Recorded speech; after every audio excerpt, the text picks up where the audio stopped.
ओम शांति। आज की मुरली में बाबा ने हम बच्चों को मनन शक्ति का विशेष अटेंशन दिलवाए कि मनन शक्ति का बहुत नंबर 1 स्थान है और ये मनन शक्ति वाले बच्चे ही हर ज्ञान के पॉइंट को अनुभवी मूर्त बन सकते हैं, हर समस्याओं को समाधान कर सकते हैं। सिर्फ ज्ञान को सुनना और वर्णन करना तो इससे अपने खुद भी अनुभवी नहीं बन सकते हैं, न दूसरों को बना सकते हैं।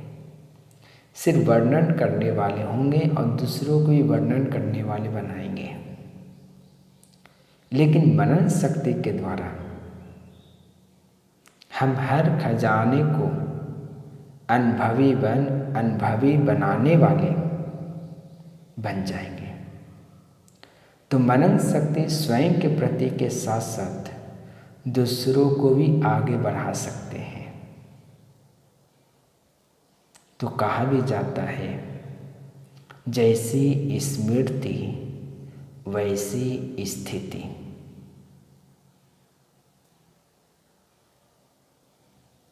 जैसे कोई शरीर में कोई बीमारी आती है, डॉक्टर के पास जाते हैं तो डॉक्टर कहता है शरीर में इस विटामिन की कमी के कारण ये बीमारी है, तो उसको उस बीमारी से दूर करने के लिए उस विटामिन की टैबलेट खिलाते हैं। वैसे ही हमारे आत्मा में कमजोरी आने का कारण है, यही है मनन शक्ति। हमारे हर विघ्न आने का कारण है, हर समस्याओं में हम सामना न करने का कारण है मनन शक्ति। समय पर ज्ञान का पॉइंट न यूज आना, इसका भी कारण है मनन शक्ति। जब तक मनन शक्ति को हम अपने जीवन के लाइफ में नहीं लाएंगे, तब तक हम अनुभवी मूर्त नहीं बन सकते हैं, न दूसरों को अनुभवी बना सकते हैं।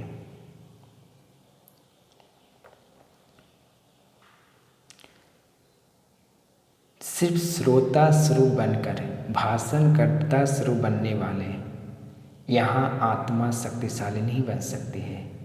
सिर्फ सुन रहे हैं लेकिन हम समा नहीं रहे हैं, अपने अंदर मनन नहीं कर रहे हैं। सिर्फ भाषण कर रहे हैं लेकिन भाषणा नहीं कर रहे हैं, अपने अंदर दूसरों को करा रहे हैं, तो इससे आत्मा शक्तिशाली नहीं बनेगी। ज्ञान कहता है, ज्ञान अर्थात समझ, ज्ञान अर्थात अनुभव। तो अनुभव को बढ़ाने का आधार मनन शक्ति है। और मनन करने वाला व्यक्ति स्वतः ही मगन रहता है, सदा मगन रहता है। और मग्न अवस्था वाले बच्चे को योग लगाना नहीं पड़ता है, लेकिन निरंतर लगा हुआ होता है, मेहनत नहीं करनी पड़ती है। मगन अर्थात मोहब्बत के सागर में समाया हुआ, ऐसा समाया हुआ होता है जो अलग हो नहीं सकता। तो मेहनत से छूटने की सबसे नंबर 1 साधन है, आधार है मनन शक्ति। बाहर मुक्ता में भी आना एक मनन शक्ति की कमी की पहचान है। जब हम बार बार बाहर मुक्ता में जाते हैं, इसका भी कारण है मनन शक्ति की कमी है। जब हम अंतर्मुखी होकर के अनुभव के सागर में लहराते हैं और उसमें समाये रहते हैं, तो हमारे पास मनन शक्ति बढ़ता है और हम अनुभवी मूर्त बन जाते हैं।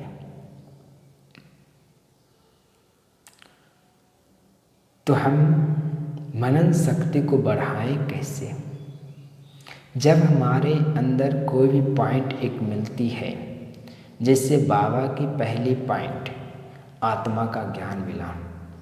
आत्मा का ज्ञान सुनने के साथ मनन शक्ति द्वारा स्मृति स्वरूप बन जाओ तो स्मृति हमारा समर्थ बना देती है कि हम हूँ ही आत्मा।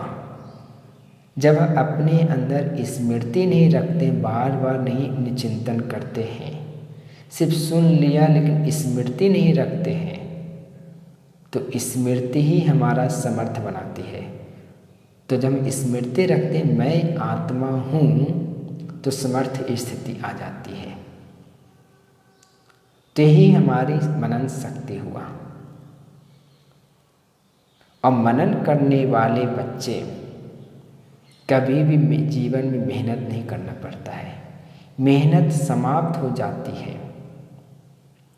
और वर्णन करने वाले चलते चलते कभी कभी अपने को कमज़ोर अनुभव करते, कभी मेहनत अनुभव करते, कभी कहते बाबा ये तो बहुत बड़ा मुश्किल काम है, ये सब संकल्प आता है।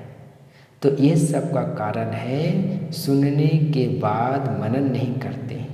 जो बाबा ने आज कहा योग कैसे करो, बाप के याद कैसे रहे, तो इसका भी कारण है तुम अपने जीवन में सिर्फ वर्णन करना सीखा है, मनन तो क्या ही नहीं कि योग क्या है, बाप की याद कैसे आएगी। जब हम स्मृति में रखेंगे कि हमारी बाप है तो बाबा को याद कैसे करना है, उसके चिंतन बढ़ाएंगे तो स्वतः ही हमारा चिंतन स्थिति बना देता है, स्वतः ही योग लग जाता है। जैसे शरीर की शक्ति के लिए सबसे ज़्यादा पाचन शक्ति अर्थात हजम करने की शक्ति आवश्यक है, वैसे आत्मा को शक्तिशाली बनाने के लिए मनन शक्ति ही इतना ही आवश्यक है। जैसे शरीर के लिए पाचन शक्ति सबसे शक्तिशाली है हजम करने की, वैसे आत्मा को शक्तिशाली बनाने का श्रेष्ठ साधन है मनन शक्ति। मनन शक्ति से बाप द्वारा सुना हुआ ज्ञान का अनुभव बन जाता है।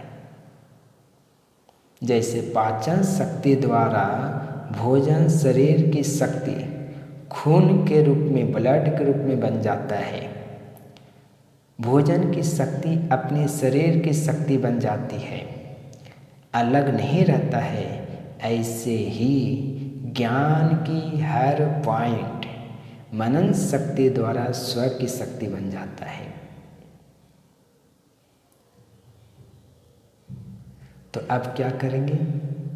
अब हमें ज्ञान की पॉइंट सिर्फ सुनना नहीं है, उसको सुनकर अपने अंदर समाना है और समाकर हमें मनन चिंतन करना है कि ये पॉइंट आत्मा हूँ तो आत्मा कैसी हो, अनुभव करना है मैं आत्मा इस शरीर में कहाँ हूँ। सिर्फ सुनना नहीं है, उसको समाकर चिंतन करना है तो हमारी मनन शक्ति बन जाएगा। ऐसे मनन शक्ति वाले बच्चे अनुभवी मूर्त बन जाते हैं और ऐसे अनुभवी आत्मा सदा अनुभव की अथॉरिटी से चलते हैं और अनुभवी कभी भी धोखा नहीं खाते हैं। अनुभवी बच्चे कभी भी धोखा नहीं खा सकते हैं। अनुभवी किसी के डगमग करने से, किसी के द्वारा परीक्षा लेने से, सुनी सुनाई बातों में विचलित नहीं हो सकते हैं, क्योंकि ये आत्मा अनुभव किया है कि मैं आत्मा हूँ। परमात्मा के सत्य ज्ञान का अनुभव किया जीवन में, तो कभी भी किसी को संशय कराने से संशय नहीं बन सकते हैं, क्योंकि इसका अनुभव है। अनुभवी का एक बोल 1000 शब्दों से भी ज़्यादा मूल्यवान होता है। अनुभवी सदा अपने अनुभवों के खजाने में मगन रहते हैं, अर्थात सदा सागर के तले में खजानों से संपन्न रहते हैं। तो ऐसे अनुभवी मूर्त बनने का आधार मनन शक्ति है।